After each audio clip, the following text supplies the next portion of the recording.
साथीहरू वेलकम छ हजुर। आज मेरो भ्लगमा आज म मामलतिर आएको साथीहरू कस्तो लाएर आज मामलतिर आएको सेलरोटी पाकिन आएको हेर्नु न सेलरोटी यस्तो खतरा पाक्दै गएको छ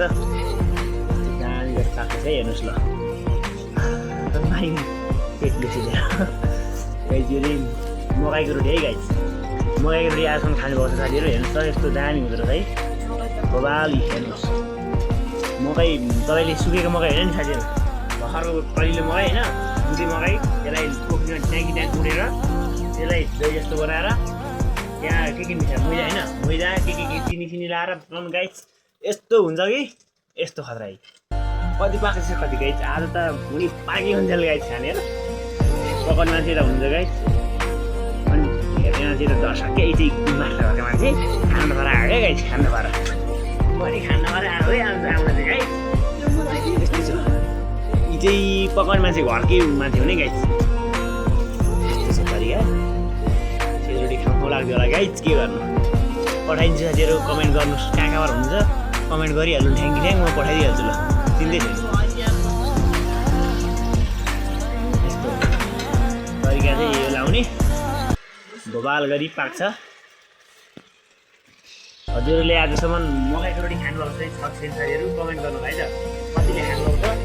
खाली जतिले कमेन्ट गर्नु खानुभएको छैन भने म त खाइदिन्छु आउनु खान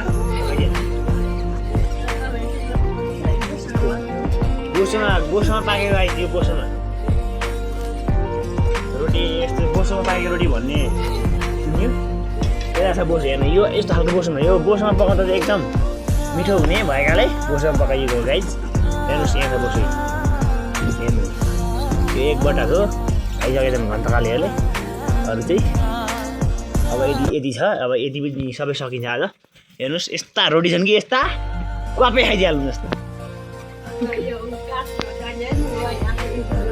हेर्नुहोस् यस्तो भोबाल हेर्नुहोस् अर्को रोटी खतरा आइसकेको छ यस्तो दामी हुन्छ गाइज हेर्नुहोस् भोबाल गाइज स्याराङ स्याराङ गर्ने खालको यस्तो लाउनु पर्ने हेर्नुहोस् लाउने तरिका चाहिँ यही छ त्यसलाई हेर्नुहोस् यति गर्नु होला हजुरहरूलाई मेरो भ्लग मन लाग्छ लाइक कमेन्ट सेयर सब्सक्राइब गर्नु तुरुन्तै गरिदिनु होला साथीहरूले साथीहरूमा सेयर गरिदिनु होला है साथीहरू यस्तो छ र हेर्नुहोस् देख्नुहुन्छ हाम्रो चाहिँ एक थाल रोटी भइसकेको छ ताता रोटी भइसकेको छ यता अर्कोजना आइसक्नु भएको छ रोटी खान सक्नुहुन्छ खानाको लागि आइसक्नु भएको छ अघि चाहिँ नसक्नु भएको उहाँले पिरो कुट्न गाइज तर खाना चाहिँ आइसक्नु भएको छ है पाँचवटा जम्मै गाई के राजा रोटी पाँचवटा खानु भने सानो कुरो हो मलाई 10वटा आइदिनु गाई 10वटा पाँचवटा कम भयो यदि एक ठाउँ फेरि भोलि गाई लङ टुर जानु परेछ फेरि बाटोमा छेरपाटे चलेर भाँड हुन्छ गाई फेरि अलिक गाह्रो छ गाई गाह्रो छ है गाह्रो यस्तो छ पाक्छ हेर्नु यस्तो दामी गरी पाक्छ है रोटी चाहिँ तपाईँहरू नि एकचोटि ट्राई गर्नु होला खतरा हुन्छ थ्याप्लाको रोटी ल गाइज हाम्रो रोटी चाहिँ यति भइसकेको छ है हेर्नुहोस् सबैजनालाई खाना आतुर भइसकेका छन् यस्तो हुन्छ केही पनि हुँदैन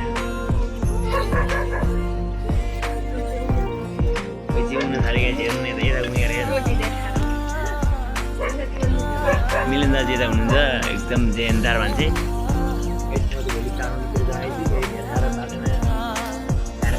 गाडी झारिदिनु होला भन्ने डर छ गाइज त्यही भएर म हेर्न बरु गोटोतिर गएर खाउँला मलाई काठमाडौँमा गाइज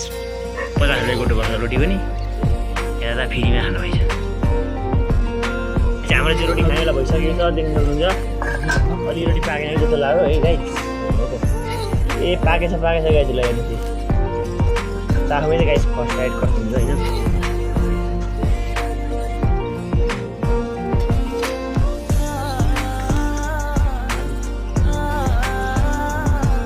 कस्तो छ रोटी हुन्छ भाउजू तपाईँ ए दिदी पनि चाख्नु न नि भन्नु पकाउन चाहिँ चाख्नु हुँदैन गाइज तर रोटी चाहिँ गाइज भने जस्तै भएको छ नि एकदम मिठा एकदम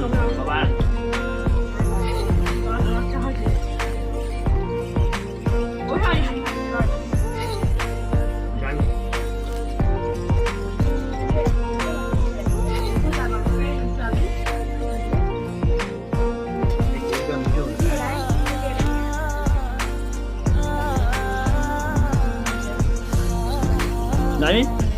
दामी छ दामी तातो खाइदियो धेरै खाइदिन्छ अब यहाँ एक कन्ती थिएँ सातवटा पुग्छ भन्ने छ 7वटा खाइसक्छु भन्नु हुँदै दाजुले मैले चाहिँ अहिलेसम्म यो 2टा खाइसकेँ ल है त गाइस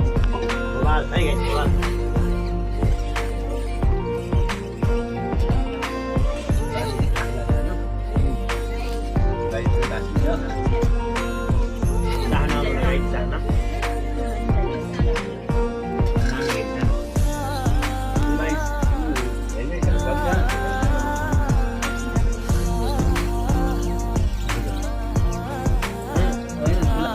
दिउँसो लगातार पाकिरहेको छ है रोटी चाहिँ एक भाग चाहिँ खाइसकेको छ आजको भिडियो हेरिहाल्नु कस्तो लाग्यो लाइक कमेन्ट सब्सक्राइब गर्नु होला साथीहरू